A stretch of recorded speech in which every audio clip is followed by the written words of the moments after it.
चलिए स्टूडेंट, हम लोग क्वेश्चन नंबर 5 को सॉल्व करते हैं और देखते हैं क्वेश्चन नंबर 5 का सॉल्यूशन क्या होगा। देखिए इसमें क्या कहा जा रहा है, निम्नलिखित का गुणनफल ज्ञात कीजिए। तो हमें क्या करना है, यहाँ पर जो दिया गया है उसका हमें गुणनफल निकालना है। तो चलिए हम लोग निकालते हैं।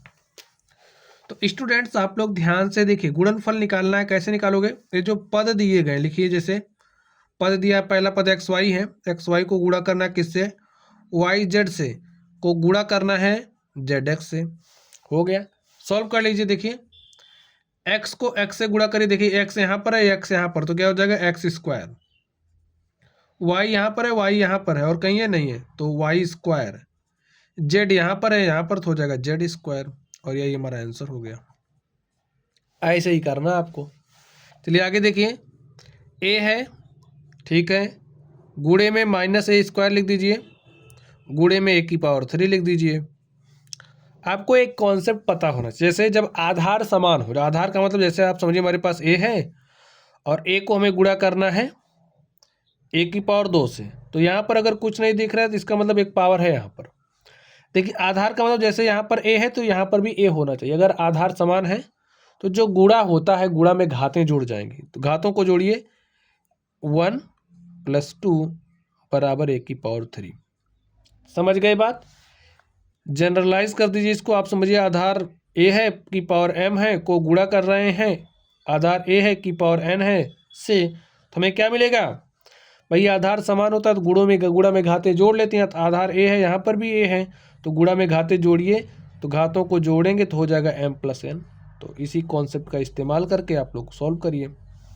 देखिए यहाँ पर a है, यहाँ पर -a² है, यहाँ पर a³ है, तो a को -a से गुणा करोगे तो भाई माइनस ही आना है। ठीक, आधार देखिए क्या है, a है की पावर 1 है। हमने कहा जब आधार समान हो तो गुणा में घाते जोड़ लेते हैं, तो 1 + 2 कितना हो जाएगा, a की पावर 3 को गुणा करिए a की पावर 3 से, माइनस माइनस ये प्लस है, ठीक है, तो माइनस प्लस का गुणा माइनस, आधार a है, ए भी a है, आधार समान है ना, घातें जोड़ लीजिए, तो a की पावर 3 + 3 कितना हो जाएगा 6। ऐसे आप लोग कर सकते हैं कॉन्सेप्ट का इस्तेमाल करके। कॉन्सेप्ट अगर आपको पता है तो फटाक से एक ही लाइन में कर सकते हैं। ठीक है, चलिए आगे देखते हैं हम लोग। यहाँ पर इसको देखिए, 2 को गुणा करिए, चलिए गुणा करिए, गुणे के चिन्ह के साथ, 2 गुणे में 4y गुणे में 8y² गुणे में 16y³। ठीक है, 2 चौके 8, 28 64 गुणे 16, तो 64 गुणे में 16 गुणा करके लिख दें डायरेक्टली। 64 गुणे 16 करोगे, 16 चौका 64 के 4 हासिल 6, 16 छक्का 96 और 96 6 102। ठीक है, तो यहाँ पर कितना हो जाएगा 1024 हो गया।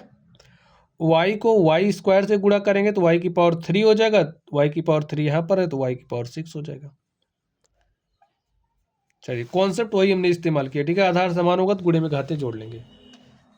चलिए यहाँ पर देखिए, a को गुणा करना है 2b से, को गुणा करना है 3c से, को गुणा करना है 6abc से। देखिए अचर पदों का गुणा पहले आप कर लीजिए। तो यहाँ पर अगर कुछ नहीं दिखा है तो 1 है, 1 को 2 से गुणा किया 2 आ गया, 2 को 3 से गुणा किया 6 आ गया, 6 को 6 से गुणा किया तो 36 आ गया। यहाँ पर a है, आधार देखिए समान, कहाँ कहाँ पर a है, यहाँ पर a है, यहाँ पर भी a है, तो आधार समान है, पावर भी 1 1 है, तो a की पावर 2, a गुणे a की पावर 2 हो जाएगा, a² हो जाएगा।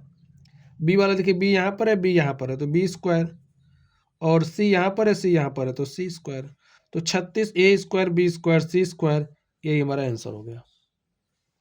चलिए यहाँ पर चलते हैं, m को गुणा करिए -m n से, को गुणा करिए m n p से। m को m से गुणा किया, फिर m से गुणा किया तो m की पावर 3। देखिए m प्लस को माइनस से गुणा करेंगे माइनस आएगा, फिर इसको इससे गुणा करें तो माइनस ही आएगा। ठीक है, और n वाला पकड़िए, n को n से गुणा करेंगे तो n², यहाँ पर p है तो p आ गया, -m³ n² p, यही हमारा आंसर होगा। ऐसे स्टूडेंट्स आपको सॉल्व करना है।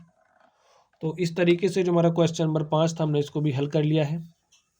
चलिए आप लोग पढ़ते रहिए, अगर कोई भी डाउट हो तो भाई आप लोग अपनी समस्याओं को पूछना और हम आपकी समस्याओं का निदान करेंगे। चलिए आप लोग पढ़ते रहिए। Thank you.